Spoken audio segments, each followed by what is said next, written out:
this inner critic creates doubt. It creates fear and hesitance such that it does something. There's a Buddhist author named Sherry Huber, and she says that all these factors together shrink your world smaller and smaller, smaller and smaller, because you stop reaching out and expanding and doing things. You contract your life.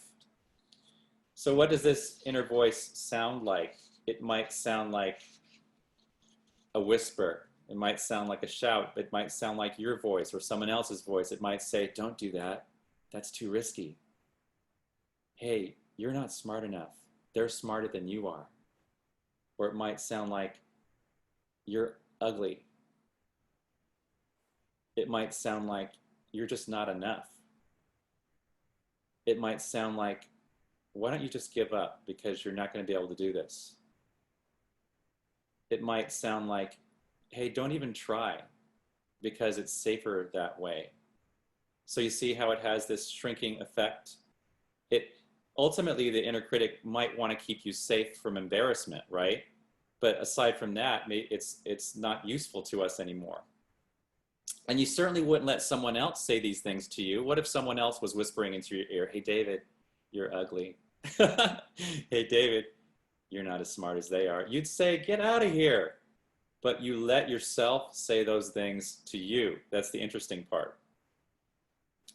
And the inner critic compensates.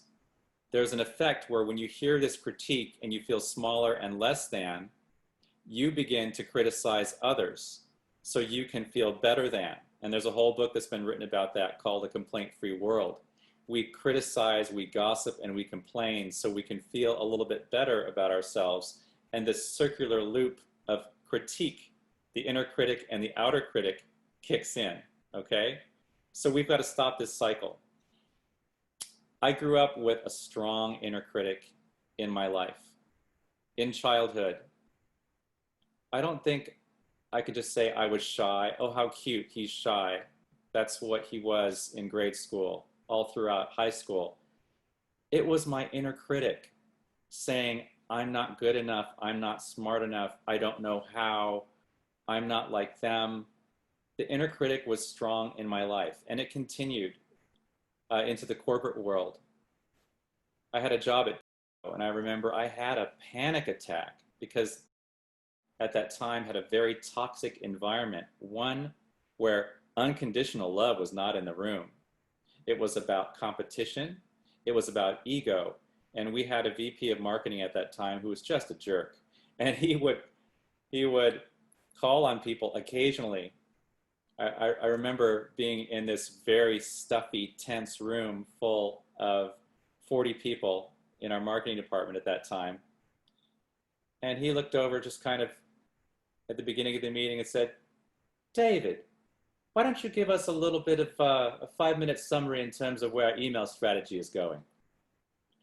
And I could hear my inner critic just saying, oh, I can't do this. Why did he do this to me? I was upset, I was in shock, and I could feel all the eyeballs palpably looking at me, staring at me, judging me, because my inner critic had learned to look to the outside for verification whether I was okay or not okay. And in situations, even when I was okay, I created a situation where I thought that people were judging me. And so I did give an update. I thought I did terribly. And afterwards, I checked in with some of my teammates and they said, oh, that was a great update, David. So I was my own worst critic. Just this week, we were in the middle of a presentation and my boss said, you know, we onboard 30 million people a month. And I said, no, we onboard 3 million people a month. And my inner critic said, wait a minute, there's a dozen people in this meeting who are super smart. They would have caught that. So I retracted my correction. And then halfway through the meeting, I realized, oh, I was right.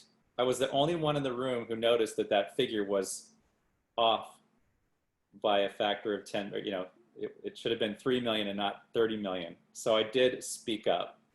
But how quick I was to let my inner critic save me from the embarrassment of maybe I was wrong, and I'm probably wrong because everyone in the room is probably smarter than I am. You see how that works?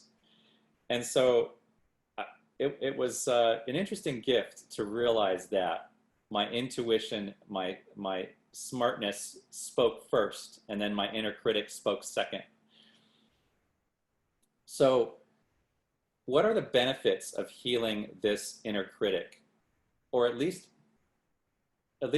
mitigating the voice of it, at least lessening the effects of this inner critic?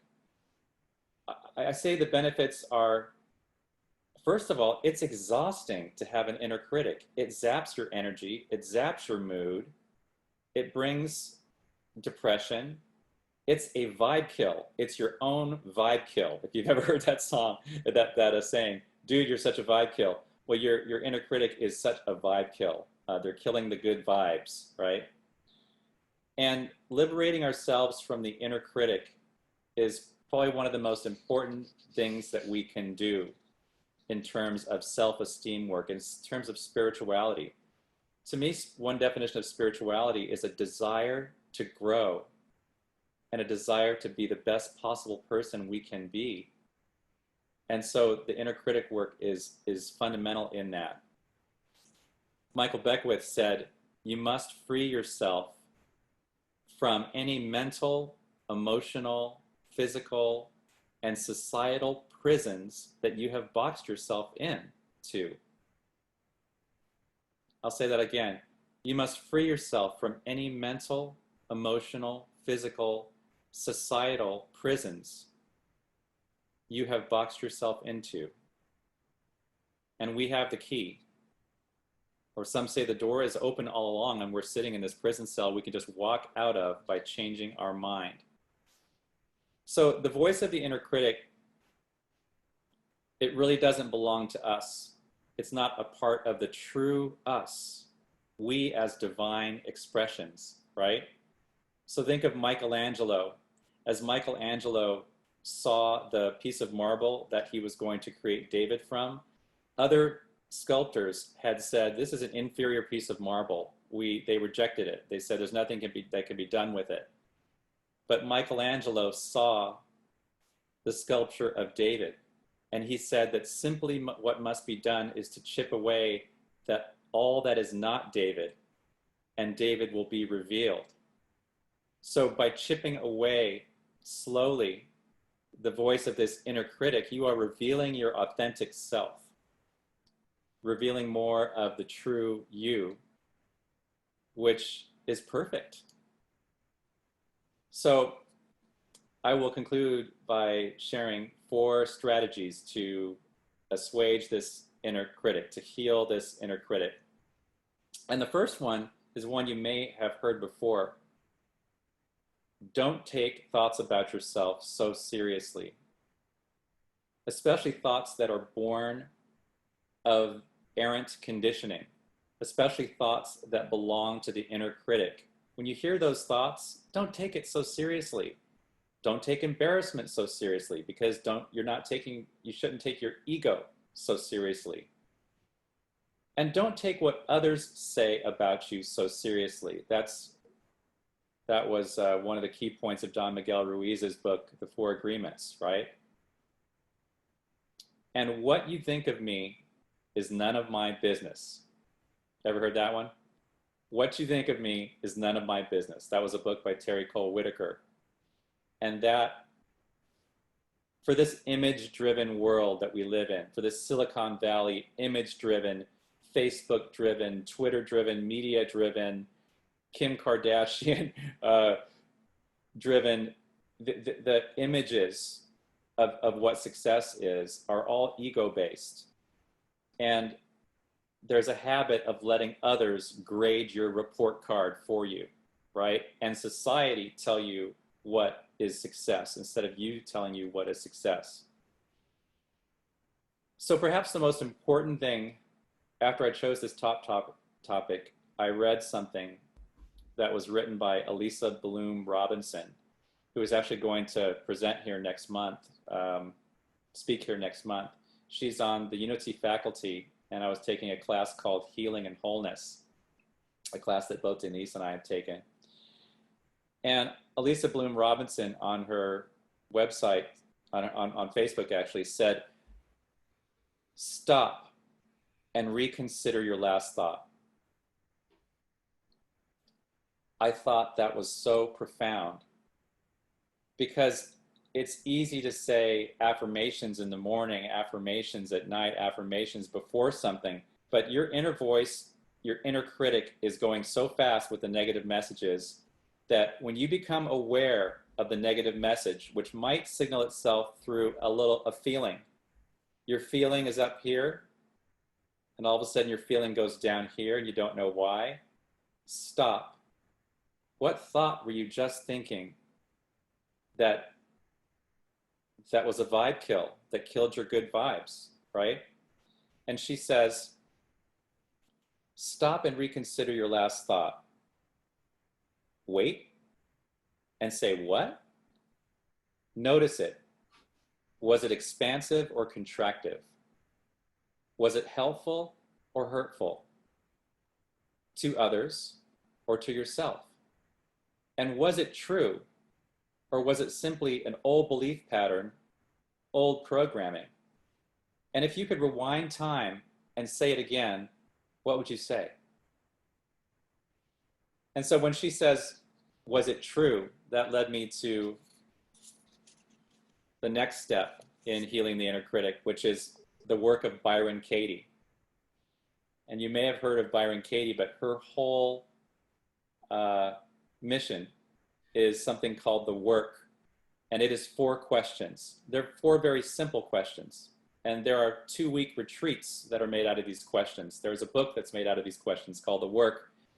It's a lifetime work for some people. The questions are, when you stop and you hear yourself listening to your own inner critic, ask yourself, is it true? Is that saying true?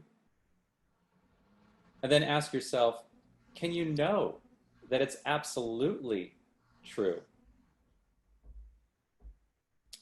And next, how do you react? What happens when you believe that thought? Is it benefiting you in some way to keep on believing that thought? You know, what's the payoff for you? Especially if it's a habitual thought. If it's a habitual thought, what's the payoff for you? Is it a payoff that it keeps you from doing something that you're afraid of doing and it keeps you feeling safe? So how do you react when you believe that thought? And finally, what would you be without that thought? So what if you could go back and take that thought and say the opposite? So when I go into that meeting, instead of me saying, oh my gosh, I've got all these data scientists here, they're smarter than I am, I can say, I'm the marketing expert in the room, and therefore I'm not less than they are. They're not less than I am. I have something equal to contribute. So what is that way that I can turn that thought around? Even if the thought already happened, you can go back and repair it. So in my final advice in terms of healing the inner critic is simply to come to unity each week. Because here we believe that we are not essentially flawed and broken. You don't look out outside at the birds and think, oh, there's the flawed birds, and there's the broken birds, and there's the flawed flowers. You look out at nature and say, wow, even if there are imperfections, it creates the perfect landscape. All the flowers are beautiful. All the birds are beautiful. The planets are beautiful. There's no ugly cycle of the moon. The moon is always cool, right? So bringing yourself into, you are a part of nature inextricably. You are perfect, whole, and complete. And that is one of the basic things that we believe in unity, because you are a divine expression. So I will finish by saying, if there's one thing you remember today, it's when you hear that inner critic, stop and reconsider that thought. So let's go within for a moment of prayer.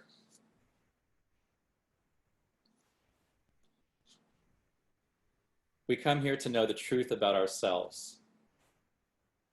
And the truth about ourselves is we are whole, we are perfect, we are complete, we are unique, miraculous emanations of the divine spirit.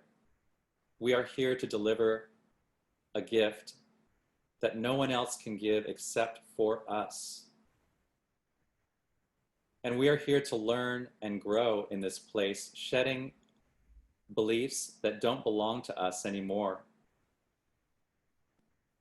Affirming instead, I've got this. I can do this. Blessings are coming my way. I am a blessing. I'm here to dance with the universe. I'm here to create with the universe. I'm here to be a beneficial and powerful presence on the planet. I'm here to uncover the truth and discover and reveal more and more of the miracle of who I am by chipping away that which is not. I'm so happy and blessed to be on this journey. And so it is. Amen.